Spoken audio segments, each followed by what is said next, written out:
네, 넘어가겠습니다. 그 다음에 주 안에서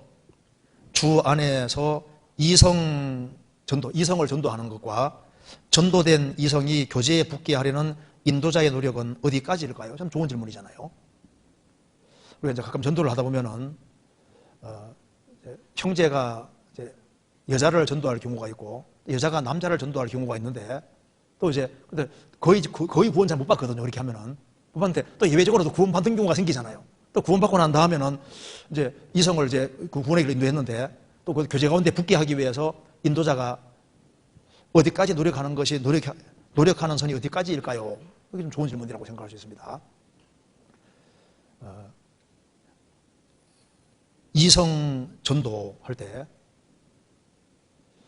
그 선이 어디까지일 것이냐. 우리가 형제가 남자를 전도하는 거, 또 자매가 여자를 전도하는 건 별 문제 안 생기잖아요.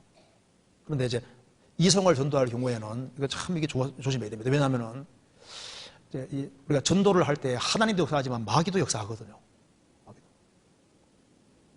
특별히 이제 이성 간의 관계 속에서는 항상 조심해야 됩니다. 먼저 배후에 마귀가 있거든요. 성경 한번 찾아보시겠습니다. 고린도후서 11장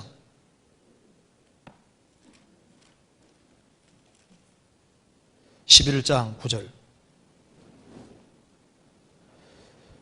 같이 읽겠습니다. 또 내가 너희에게 있어 용도가 부족하되 아무에게도 누를 끼치지 아니함은 마케도니아에서 온 형제들이 나의 부족한 것을 보충하였음이니라. 내가 모든 일에 너희에게 폐를 끼치지 않기 위하여 스스로 조심하였거니와 또 조심하리라. 이 말씀 보면은 바울 사도가 여기 스스로 조심하였거니와 또 조심하리라 이 말씀이 나와 있는데 우리가 이성을 전도하는 문제는 꼭 이런 마음이 필요합니다. 스스로 조심하였거니와 또 조심하리라. 또 조심해도 또 조심해야 되는 거예요. 극히 조심해야 됩니다. 마귀는 우리 가까이 있습니다. 분을 내어도 죄를 짓지 말며 해가 지도록 분을 풀지 말아서 마귀로 틈을 타지 못하게 하라. 마귀는 틈만 있으면 삐지고 들어오거든요.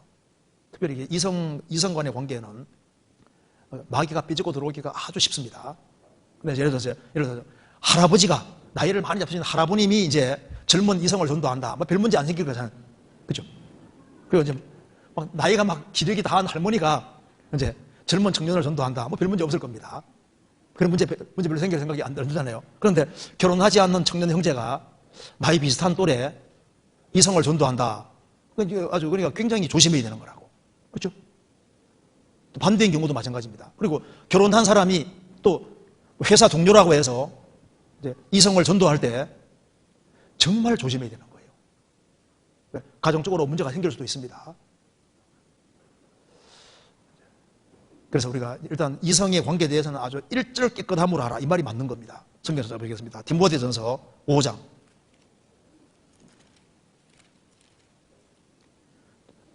1절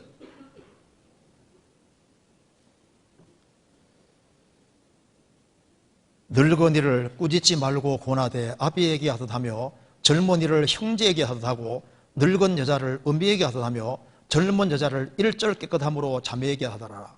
일절 깨끗함으로 자매에게 하더라. 그러니까 이성의 관계에 대해서는 일절 깨끗함으로 중심이 정말 깨끗해야 되는 겁니다. 그래서 여자는 여자를 전도하고 남자는 남자를 전도하는 것이 가장 좋은 경우입니다. 그리고 이제 전도를 할 때 이제 이성을 데려와 전도를 할 때 가능하면은 이제 여자분을 인도했을 때는 다른 자매들이 이렇게 말씀 듣도록 유도해 주게끔 이렇게 해야 되고 또 남자분이 왔을 때도 남자들끼리 이렇게 해서 이렇게 하도록 그렇게 하는 것이 필요합니다. 그리고 결혼한 사람도 마찬가지입니다. 결혼한 사람도 이성을 전도할 때 극히 조심해야 되고 그리고 특별히 자주 접촉하는 경우는 훨씬 더 조심해야 되는 거예요. 그건 전도자도 마찬가지입니다. 우리가 이성의 관계에 대해서는 카톡 주고받는 것도 조심해야 되는 거예요. 뭔가 이렇게 뉘앙스 중에 조금이라도 뭔가 이렇게 뉘앙스를 풍기는 거지 않습니까? 그런 게 있으면 안 되거든요. 그리고 남자 여자 관계 속에서는요, 부득이야 카톡할 경우도 짧게 딱 간단하게 해야지 막 구구절절히 길게 해가지고 뭔가 이렇게 약간 마음속에 깨끗하지 못하는 것이 들어가면 그거 합당하지라는 거예요. 그리고 구원받은 후에도 교회에 맡기고 교회에서 챙기도록 하고 교회 일꾼들이 있고 그리고 이제 여자분을 인도했을 때 여자분이 이제 구원을 받았을 때 자매들이 얼마든지 도와줄 수 있는데 형제가 자꾸 신경을 쓰고 그렇게 신경 쓰면 안 됩니다. 안 돼요. 형제가 맡겨요. 그리고 구원받은 게 확실하면 주님이 이끌어 가실 테니까 딱 맡겨야지 본인이 자꾸 케어해주고 챙기려고 그거 안 맞는 거예요. 합당하지 않습니다. 결국은 사람은 잠깐 쓰임받는 부분에 불과한 거예요. 인도한 사람을 형제나 자매가 이렇게 막 계속 신경 쓰고 돌봐주시거나 하면요, 그거 안 맞아요. 교회에 딱 맡기고, 일꾼들에게 딱 맡기고, 조장도 있고, 그 다음에 이제 구역장도 있고, 그리고 성도 교제부도 있으니까 맡기게 됩니다. 그래서 사람을, 이제 이성에 속하는 사람을 인도하려 하다가 신앙생활을 망친 사람이 꽤 있습니다. 결혼하지 않은 사람 말하고도 결혼한 사람도 정말 조심해야 되는 거예요. 그리고 제일 가까이 있는 사람이 제일 잘 알거든요. 순수한 마음으로 인도하는지 뭔가 약간 도를 넘으면 벌써 탁 필름으로 느껴지게 돼 있거든요. 성경 써보시겠습니다. 로마서 14장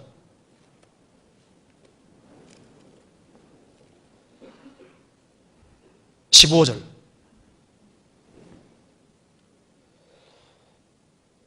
만일 식물을 인하여 내 형제가 근심하게 되면 이는 내가 사랑으로 행치 아니함이니라. 그리스도께서 대신하여 죽으신 형제를 내 식물로 많게 하지 말라. 식물을 인하여 내 형제가 근심하게 되면 이는 내가 사랑으로 행치 아니함이니라. 사랑과 인정은 다릅니다. 사랑은 진리와 함께 기뻐하는 거예요. 구원받으면 사람은 주님이 세우시기 때문에 특별히 이성을 전도했을 때는 자매인 경우는 자매들 조장도 있고 다 있지 않습니까? 교회 부탁하고 자매들 부탁하고, 형제인 경우는 또 구원받은 형제들이 붙잡아 줄 수 있도록 이렇게 하고 자기들은 빠져야 됩니다. 성도 교제복 있잖아요. 맡기고. 그리고 이제 우리 전도자도 마찬가지. 전도자도 어떤 특정한 자매들이 여러 번 가까이 오는 것도 안 좋은 거예요. 가까이 오면 일단은 멀리 됩니다. 임원들도 마찬가지거든요. 일정한 거리를 항상 두면서 이렇게 행해야 됩니다. 왜냐하면 믿음 다음에 덕이 꼭 있어야 되는 거예요. 믿음의 덕을. 그러니까 절대 오해가 생기지 않도록. 결혼한 사람이라면 상대방이 이렇게 조금 신경 쓰게 만들면 그 행동 잘못하고 있는 겁니다. 사랑으로 행하는 게 아니거든요. 그래서 혹시 전화 같은 것이 이제 내가 혹시 전도해가지고 이렇게 이제 전도한 사람하고 통화 자주 하는 것도 그거 안 좋습니다. 우리 전도자들도 일단 자매들을 상대 많이 하지 않습니까? 그런데 전화 받는데 길게 받으면요 상대방이 안 좋아할 거라고 생각이 느껴지거든요. 그리고 봐요, 구원받은 사람이라 할지라도 자매가 다른 형제하고 이제 길게 얘기하면요 기분 좋아요, 안 좋아요? 분명히 안 좋을 거. 괜찮은데 하면 괜찮을 리가 없거든요. 상대방을 이제 결혼한 사람이 상대방을 사랑 안 하면요 다른 남자하고 다른 자하고 오래 얘기하면 좋을지 괜찮을지 몰라도 보통 서로 좋아하는 마음이 있으면요 다른 사람하고 길게 서서 얘기해도 기분 좋을까요, 안 좋을까요? 아무렇지 않아요? 아무렇지 않아요? 아무렇지 않으면 이상한 건데 그거. 예를 들어서 이제 자매가 구원받은 사람인데 구원 안 받은 사람하고 길게 서서 얘기를 한다. 그러면 상대편이 결혼 상대자는 별로 보기 좋아요? 안 좋다니까요. 그래서 용건만 간단하게 것을 내야지. 하여튼 간에 조심하고 또 조심하고 또 조심해야 되는 것이 이건 거예요. 그러니까 아예 마귀가 아예 딴 생각 못 하도록 틈을 주지 말아야 됩니다. 이게 좀 굉장히 중요한 질문입니다. 좋은 질문이라고 할 수 있습니다. 그래서 다른 형제나 자매들 봤을 때 저건 좀 심하다. 그럼 심한 거예요. 조심해야 됩니다. 무슨 말 이해되시죠?